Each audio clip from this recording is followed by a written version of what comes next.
नमस्कार रहस्य भरा श्रीक्षेत्र को मु डॉक्टर विभूत रंजन आपण मानक स्वागत करुच्ची। श्रीक्षेत्र जे रहस्य भरा यार ठाकुर जे रहस्यमय एक कथा मु आपण मानक बारंबार कहूची एवं आम ठाकुर ना है श्री जगन्नाथ जगतर नाथ।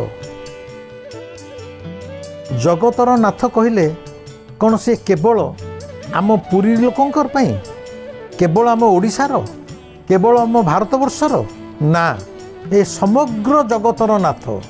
बोली तांको ना है जगतर नाथ। आउ जे समग्र जगतर नाथ होइथिबो ता पाखरे जाति धर्म वर्ण निर्विशेष से समस्तंकर प्रभु। से तो केवल कहबनी मु ओडियांकर ठाकुर कि मु बंगालींकर ठाकुर कि मु ख्रीस्टियानकर ठाकुर ना। जे जगतर मालिक हो गला जगत कहले ता भीतर समस्ते रहीगले भारतीय रहिले यूरोपियन रहिले आफ्रिकान रहिले समस्ते रहिले ईस्ट वेस्ट सब रहीगला। तेणु यही कथाटी की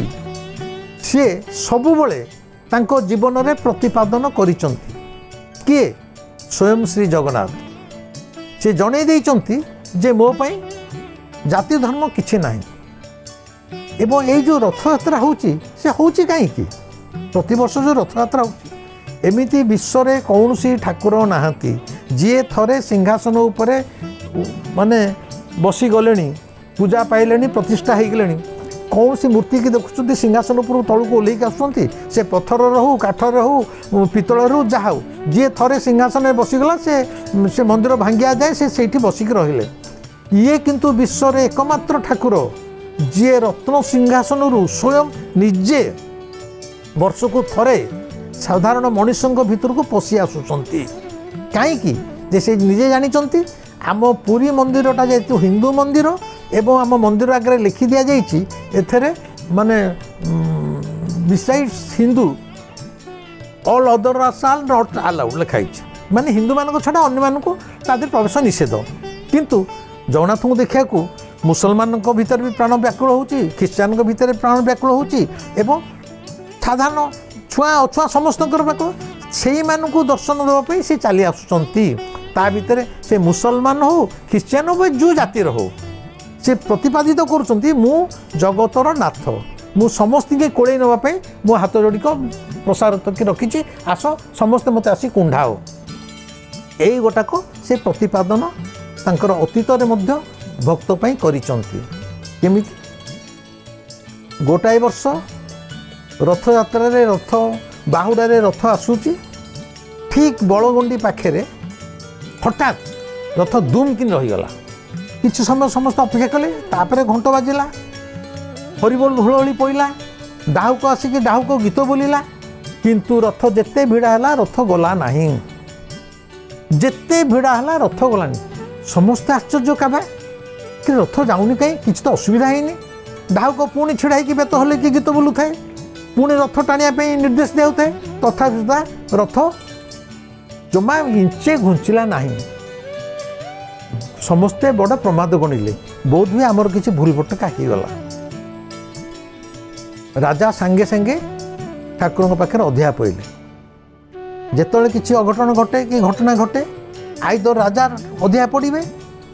किंबा जगन्नाथ स्वयं राजा को स्वप्नादेश देवे यहीटा चली आसी आज जाए। जगन्नाथ स्वप्न राजा को कहते जे तमर किसी भूल भटका नहीं किंतु मोर भक्त जवन सालबेग वृंदावन रु चली चली आसूची तार इच्छा रथ उपरे मते देखापी देखी साइला परे ता मन खुशी हम कारण से जानी थरे जदि मु श्रीमंदिर भीतर को प्रवेश करी सी बिचरा पठाण आउ से मते देखिपर नहीं तार गोटे मनोकामना जे रथ उपर से मते देखिबो। तेणु वृंदावन चली चली आसुला बेले सी बोलुची जगन्नाथ जगबंधु हे गोसाई 750 कोश चली न पारई आंबे जीवा जाए नंदी घोषे थिब रही। यह है सालबेगर आकुल प्रार्थना जगन्नाथों पाई। तेणु मु ताकू ही अपेक्षा करी ये बड़गंडी ठारे रही जाइए थरे सालबेग आसी मते रथ उपर देखि साइला दर्शन कर साइला परे मो रथ गड़ब एवं सेया ही होइछि। सालबेगों पाई बड़गुंडी ठारे जगन्नाथ रथ अटकी जाइछि। सालबेग आसीचंती एवं जगन्नाथ रथ उपरे देखिला परे जाइकी जगन्नाथ रथ गड़ीची। कथा होची ये सालबेग किए जहाँपाई जगन्नाथ तांको निज नंदीघोष रथ को रखी देइथिले। आपण माने जानिथिबे जहांगीर समय रे एक दुर्दश मोगल सैनिक लालबेग जहाकू जहांगीर ओडिशा को पठेइथिले। थरे लालबेग पुरी आक्रमण करिया को आसुचंती। पुरी आसुचंती दांड मुकुंद पाख आमर पुरी भुवनेश्वर गला बेलू पिपिलपुर गोटे गाँ पटे दांड मुकुंदपुर। से दांड मुकुंदपुर पाखे गोटे पोखरी अच्छी ता ना हूँ बड़ पोखरी। से जो बड़ पोखरी रे गोटे विधवा ब्राह्मणी तरुणी स्नानरता लालबेग तांक सैन्य सामंत सहित घोड़ारे आसुचंती। तांकर दृष्टि पड़ा यही विधवा तरुणी प्रति से टिके कामासक्त हो जाइछंती एवं बलपूर्वक से तरुणीटी को विधवा तरुणीटी की घोड़ारे बसई नहीं जाइछंती जहाँ को परवर्ती समय से विवाह करथिले। पठाण लालबेग एवं दांड मुकुंदपुर ब्राह्मणी कन्यार औरसरू जो छुआटी जन्म होता ता ना थिला सालबेग। से लालबेग को नाँ रे मध्य कटक रे गोटे थाना अच्छे लालबेग थाना। कालक्रमे लालबेग मृत्यु होइछि 16 शताब्दीर कथा। एवं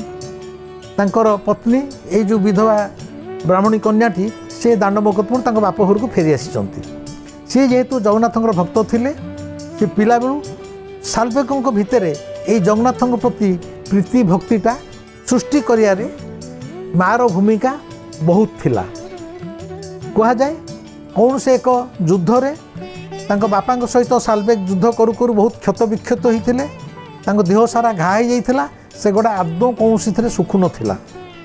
तेणु तांको पितांकर मृत्यु पर तांकर माँ ब्राह्मणी माता सालबेग को कहिथिले तू जा श्रीक्षेत्र रही जगन्नाथ को प्रार्थना कर सी चाहिए तोर ये रोगमुक्त तू हो। कह जाए सालबेग आसी आज बड़गुंडी ठारे जोठी सालबेगंकर समाधि अच्छी से ठारे बसिकी श्री जगन्नाथंकर भजन जनान गान करुथिले एवं जगन्नाथ को अहरह प्रार्थना करुथिले। जगन्नाथंकर अशेष करुणारू सी व्याधिमुक्त होइथिले। आ सबुठारु बड़ कथा है श्रीक्षेत्र एक रक्षणशील हिंदू सहर होइथिले मध्य से समय रे ये सालबेग पठाण होइथिले मध्य सालबेगों मृत्यु पर सालबेग जो बड़गुंडी पाखे रथ रही जाइथिला एवं रथ गला पर जोठारे बसिकी से सारा जीवन साधना करुथिले सेठारे तांकु समाधि दिया जाइथिला। वर्तमान मध्य आपण माने जो माने पुरी आसीबे बड़गुंडी ठारे सालबेगों समाधिपीठ देखि पारिबे। यह होची जगन्नाथ जे जगतर नाथ तांक पाखरे धर्म फर्म किछि नै से सबु धर्मर यही सालबेगों समाधिपीठ एवं पठाण सालबेगों पाई नंदीघोष रथ बड़गुंडी ठारे रही जिबा आ रहला ज्वलंत प्रमाण जे ठाकुर हेले समस्तंकर एठी केवल एकचाटिया हिंदूंकर नुहंती। पुणी एठी गोटे प्रश्न आसे ये सीना 16 शताब्दी रे हितला सालबेगों कथा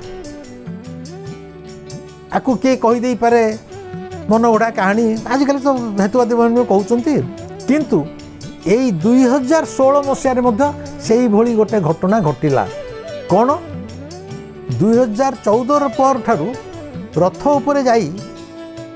भक्त माने आगुरु समस्ते रथ रहिला परे रथ उपरू को आम चढ़ी पारुथुलु जगन्नाथ को कुंढेई पारुथुलु फिजिकाली कुंढेई पारुथुलु एवं से कुंढेबारे जो आनंद से कुंढेबारे जो माने अलौकिक उपलब्धि माने ता भाषा रे वर्णना करी हबो नहीं कारण मु तो जीवन में बहुत थर कुंढेइची तेणु मु जाने से जिनसटा कौन। कि 2014 रे शंकराचार्य तांकर कौनसी धर्मशास्त्र अनुसार से कहले नहीं एथरक आउ कहीं ठाकुर को जाइए कुंढे पारे ना ठाकुर को स्पर्श करिया पाप ठीक अच्छे से अनुसार 2014 मसीहा पर ठारू ठाकुर को आउ कहीं कुंढे पारु ना। 2016 मसीह कौन है 2016 मसीह कौन है किछि ख्रिश्चियन लोक नर नारी ख्रिश्चियन लोक वेस्टर्न से माने श्रीक्षेत्र आसुचंती सेमानकर इच्छा जे ठाकुर को तो मंदिर भीतर को जाइए देखिपारे रथ उपर देखिए एवं बाहुड़ा दिन बाहुड़ा नुह जो दिन ठाकुर श्रीमंदिर घर भितर प्रवेश करेंगे बाहुड़ा पर सुनावेश सरी जाइए रसगोल्ला भोग सरी जाइए ठाकुरंकर पहंडी विजे कि मंदिर भीतर पशिबे से दिन से आसुँच से आसुँच राति हो जाइए पूरा से जानी आम गला बेलू ठाकुर निश्चय मंदिर भीतर पशि थे आमर श्रम गला आम आ ठाकुर को देखिपारू ना सी मैंने मन भीतर प्रेयर कर प्रभु टी आम थी से 2016 मसीहा रथयात्रा जो ठाकुर मंदिर भीतर जो दिन पशिबे बलभद्र गले भारी जगन्नाथ पहंडी हे पहंडी होगा लगी एतिक बेले आ तो रथपुर चढ़ी कहीं छुईबेनि किंतु गोटे सेवायत घर जड़े कौन नारी रथपुर को चढ़ी जाती सेवायत साहाय्य स्वामी जो चढ़ती से जगन्नाथ पाखे पहुँच जाती जो प्रशासन देखी अन्य सेवायत मैंने देखी विरोध कर ये केमी आसी पहुँचले या ही नहीं तांको भितर टे गंडगोल आरंभ हो जाइए कलित माने कलित जुक्ति तर्क पाटितुंड टे यही पाटितुंड हवा भितर प्राय घंटाए काल जगन्नाथ पहंडीटा बंद हो जा मध्य ये जो विदेशी नर नारी आसुले युवक युवती मैंने आसुले एवं कहते आम केमी आम तो शेष दिन पहुँचीचु ठाकुर टे रथ उपर देखू खोला आखिरे मंदिर भीतर पशि पारूनी टे प्रभु थी सी मन भर प्रेयर कर आसिक मंदिर पाखे गोटे कोण छिड़ा होती यही जो सेवायत घर नारीटी जावाई गंडगोल हो गला ठाकुर पहंडी गोटे घंटा बंद हो गला घंटे पर जो से पहंडी होती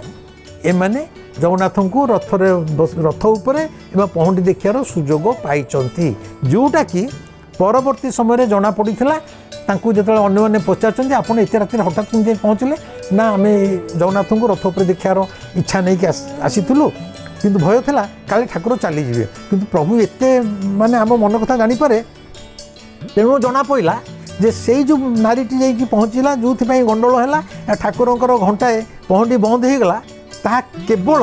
यही माने आसी तांको देखंतु जगन्नाथ सेटा मध्य जानी पारी थिले तेणु 16 शताब्दी रे से सालबेग हंतु कि 2016 रे 21 शताब्दी रे ए ख्रिश्चियन युवक युवती हंतु तांको डाक मध्य जगन्नाथ शुणी थिले एवं तांको मध्य रथ उपरे देखा देइथिले एइठी मु कहियार कथा जे ठाकुर हेले हमर जगन्नाथ जगतर नाथ से सबू शुणी पारुचंती जानी पारुचंती देखि पारुचंती आ विशेष करी जो माने अनाबिल प्रेम रे श्रद्धा भक्ति रे जो मानकर हृदय जगन्नाथ पई कांदुची सेही भली भक्तों पई से सबुबले प्रति मुहूर्त रे तांकर एई लीला करी चालीचंती रहिली नमस्कार।